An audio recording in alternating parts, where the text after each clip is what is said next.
こんにちは。行政書士社会保険労務士の大園です。中小企業経営のちょっといい話ということで動画をお送りをしております。最近は海外で聞くようになっていたものが日本でも聞かれるようになってきた静かな退職について解説をしていきたいと思います。最近よくマスコミで取り上げられるようになってきました。一方で日本は人手不足というところもあって人材確保が急務な状態ではありますけれど、既存の従業員に対しても静かな退職という状況が広がってきている。この状況を放置しておくと、だんだん会社が弱くなってきてしまうということになっております。この静かな退職ですけれど、働き盛り、ミドル層に増加傾向にありますので注意が必要です。今回の概要ですけれど、まずは静かな退職とはどのようなものなのかについて見ていきたいと思います。そしてこの静かな退職の特徴、そして本人、職場、会社に与える影響、問題点などを見ていきます。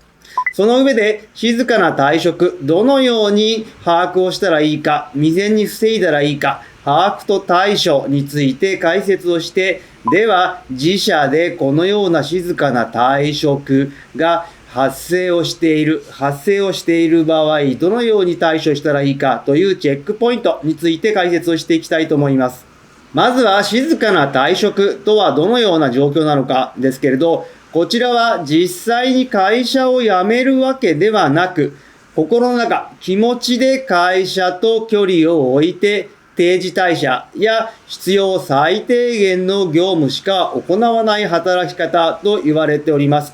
もちろん定時退社が悪いわけではありません。そしてこの従業員サボっているわけではないというところが非常に大きなポイント。この特徴としてはですね、最低限の仕事しか行わない。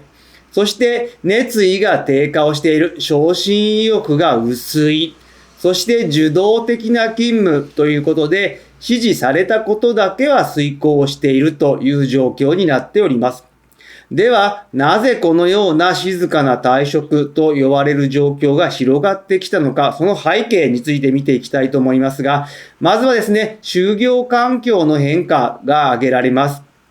近年は人手不足、そして一億総活躍といったところもありますけれど、女性やシニアが労働市場にどんどん参入してきているという状況。また、働き方自体も変化をしている。就業の時短化ですとか、短時間正社員というのも広がってきている状況になっております。そして、働く人の意識の変化というのも挙げられます。こちらはですね、人手不足というところもあって、求職者有利な状況にはある。また、新型コロナウイルス感染症流行後、急速に広まりましたけれど、テレワークという状況も、こういった静かな退職を後押しをしている状況になっています。では、この静かな退職ですけれど、どのぐらいいるのかですが、推計によりますと、2017年と比べて、2025年の調査においては、約 1.5 倍に増えており、会社全体で見ると約 5.8% ほどいると推計をされています。また、その構成ですけれど、近年は若者だけではなく、中堅層、ミドルでの増加が顕著と言われております。従いまして、中堅層、ミドルに関しては静かな退職になりますけれど、若者に関しては以前も動画でご紹介をしましたけれど、退職代行サービスといったところの、本人が退職を申し出ることが難しいために、外部の業者を利用するこういった問題、若手においてもミドルにおいても様々な問題があるという状況になっております。では、この静かな退職の特徴と問題点ですけれど、まずは本人ですけれど、こちらは仕事を辞めずに仕事への関与を減らしていくという状況。これはミドル層に増加傾向にある。一番の問題点はですね、調査結果によりますと4割が自覚がない、無意識のうちに仕事をセーブをしている、会社と距離を離しているという状況になっています。そしてこのような静かな退職に関しては、職場では気づかれないまま、組織力、チームワークが低下をしていくという問題点、リスクがあります。そしてひいては職場全体において言えば評価制度の不明確、不明瞭さ、そしてコミュニケーション不足、キャリアの閉塞感などが会社全体として問題がどんどん大きくなっていく。そして放置をすることによって生産性の低下、そして企業文化そのものが弱体をする可能性があるといった問題を秘めていると言えます。静かな退職と似た言葉でサイレント退職というのもあります。明確な定義、それぞれあるわけではありませんが、このサイレント退職は辞める意思があって静かに転職活動を進めている状態と言われており、辞める意思があるのかないのかというところが大きな違いになってきます。では、この静かな退職、どのように把握をしていったらいいのかというところですけれど、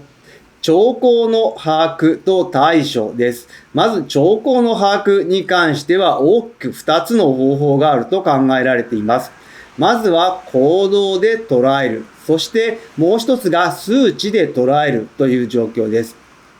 この行動で捉えるという部分ですけれど、こちらは業務等の遅延ですとか品質の低下、ほうれん草の欠落、協力行動の減少などから読み取るという形になっております。このような行動はですね、頑張っても報われないという気持ちの裏返しでもあるという部分ではありますので、従業員をよく観察をするということが非常に重要になってくる。また、数値で捉えるといった部分では、エンゲージメントサーベイですとか、パルスサーベイといった定量データ分析を活用するのも一つの方法かと思います。エンゲージメントサーベイに関しましては以前も別の動画でご紹介はしておりますけれど、従業員が組織、会社に対して強い愛着金を持っているのか、貢献意欲があるのか、仕事への熱意などの強さを可視化するアンケート調査ということになっております。組織の現状や課題、離職のリスクをいち早く把握して職場改善に役立つものになっています。このエンゲージメントサーベイと似たものに CS 調査、満足度調査というのが以前日本では流行っておりましたけれど、この満足度調査に関しては、現状の不満解消が中心の環境満足度になります。いわばこちらは守りの方の調査になっておりますが、エンゲージメントサーベイは攻めの調査と考えても良いかもしれません。このようにですね、行動や数値で兆候を把握をした後はですね、どのように対処をしていけばいいかというと、やはり一番は従業員のモチベーション低下が大きな影響になっていますので、モチベーション向上の施策を講じることというのが一番の改善策と言えます。では、自社でどのようにチェックをして、どのように対処をしていったらいいかということですけれど、まずはですね、静かな退職者の兆候と把握をすることがまず最優先という形で、業務上の変化ですとか、態度の変化、行動感情の変化、そしてエンゲージメントサーベイ等の指標を活用するという状況、また上司、そして本人からのヒアリング、こちらが非常に重要になってきます。その上ですね、静かな退職の兆候がある、そして、そういった状況になっているといった場合はですね、やはり対話の実施というのが一番重要な改善策の第一歩と言えます。1on1等の面談を定期的に実施をしていただくことが大切かと思います。この 1on1 ですけれど、やはりですね、面接をする上長の能力にもよってきますので、やはりここの部分、面接のスキルアップというのも欠かせはいませんけれど、部下のための時間として上司は傾聴に徹するということ、そして信頼関係の構築、部下の自発的な成長を促すという視点で、定期的に面談を実施していただければと思います。これによってですね、早期の発見、もしくは予防、モチベーションの効果にプラスの影響が出てくると考えられております。そしてその上でですね、自社の課題点の洗い出しと、そして改善策ですけれど、まずはやりがいの創出に関してはですね、やはりキャリアプランの策定、そして評価制度の見直しなどを行っていただく。働きやすさの改善といった部分においては、テレワークや多様な雇用形態などの導入を検討していただくのは良いかと思います。また、業務バランスですね、属人化、一人に仕事が偏っているといった部分はですね、まずは業務の見える化に取り組んでいただく。そして職場の雰囲気、パワハラ等に関してはですね、そういったいい環境、安心安全な環境づくりといったものは大事になりますので、縦、横、斜めに、横断的なコミュニケーションを、活性化するような取り組みをしていただければと思います。心も体もですね、安心できる職場づくり、いわゆる心理的安全性と呼ばれますけれど、このような職場づくりの、構築がまず第一歩だと考えております。では具体的に自社ではどうしたらいいのか、取り組んでみたい、検討してみたいといった場合ですね、こちらは会社の規模や業種等によって異なってくるかと思います。こういった静かな退職の兆候がある、対応を考えたいといった場合ですね、まずは専門家にご相談いただければと思います。ご相談の上、まずは情報収集が必要かと思います。今日の内容が明日からの経営にちょっとだけ役に立つことを願っております。ご視聴ありがとうございました。それではまた次回。